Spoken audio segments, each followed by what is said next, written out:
Alright folks, here we are for another read-through. Today is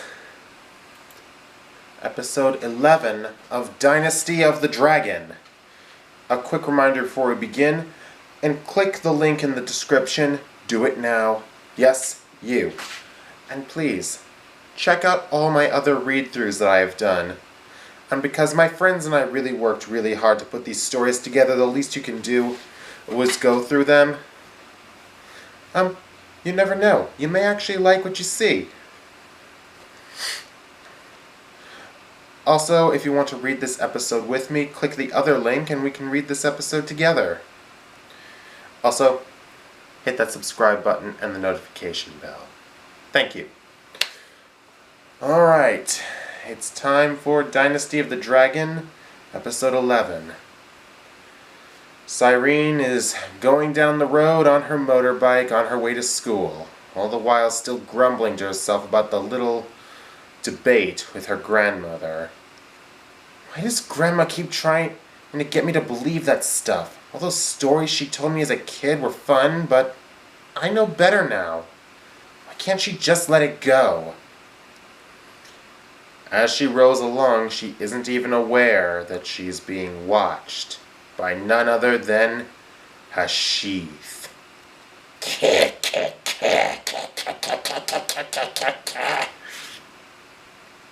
Hashith cackles to himself as he watches Cyrene go. He knows exactly who she is. And he heads off to make his report. Meanwhile, down at the docks, the gates of time open, and out steps Taisho. However, the first thing he does is look around at the area he's in. This is Zealand? Everything's so different.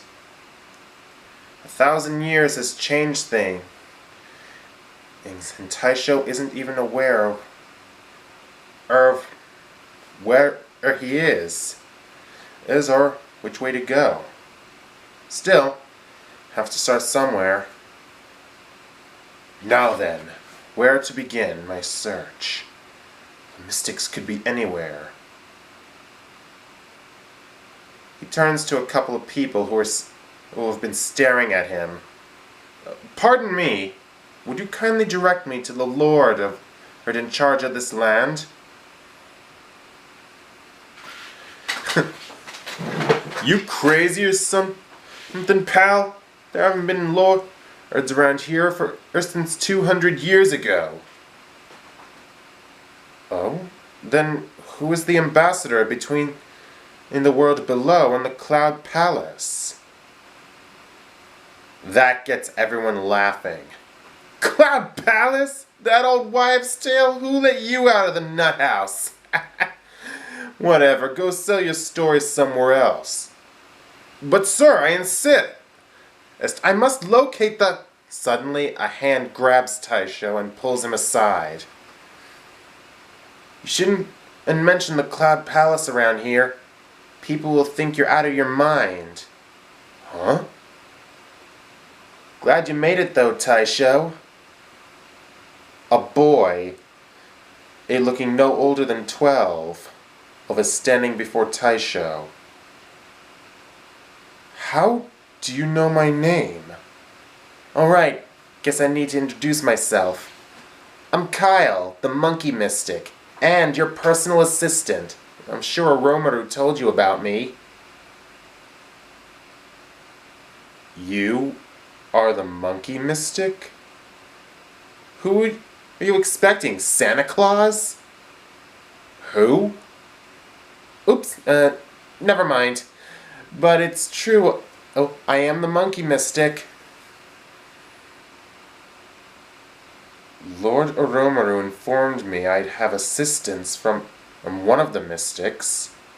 Yet, somehow I thought you'd be a little older. You think because I'm a kid I can't be one of the 7? I meant no offense. It's okay.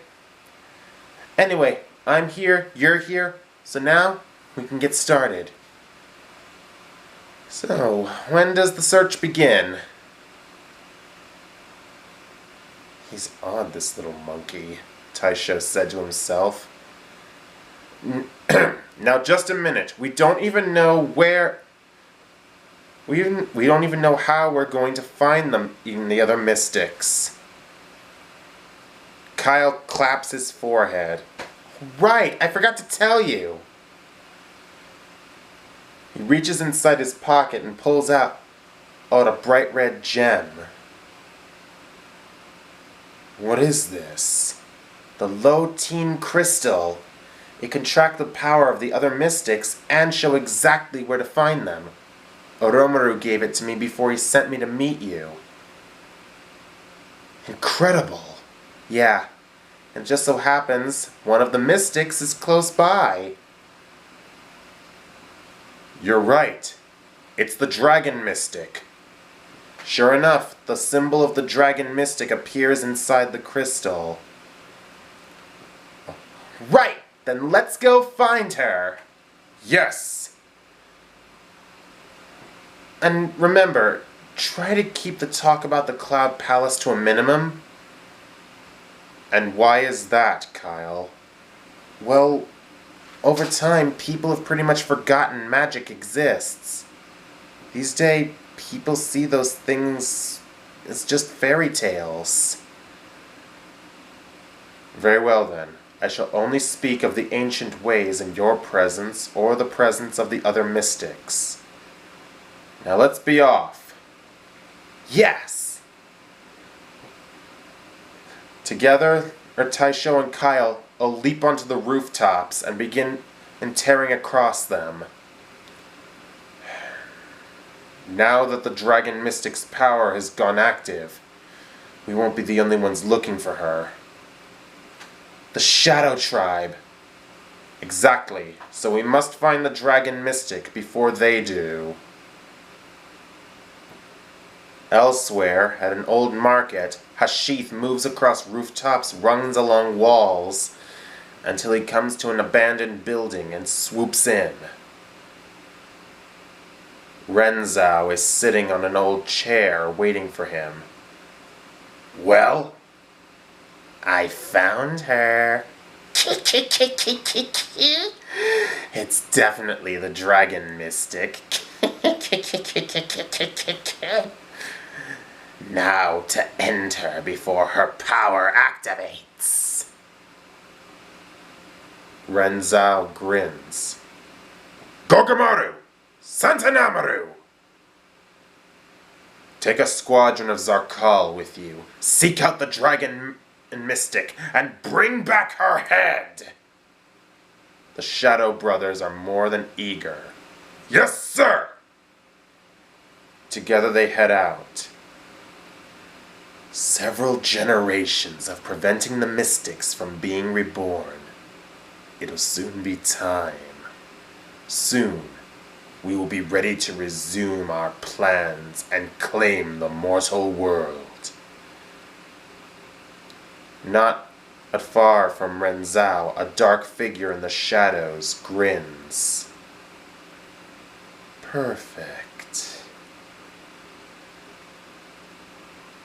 And that's the end of episode 11. Ooh. Don't forget to subscribe to my channel if you haven't already subscribed. Leave your comments down below and I will see you next time. I love you all and there is nothing you can do about it. Until we meet again, adieu.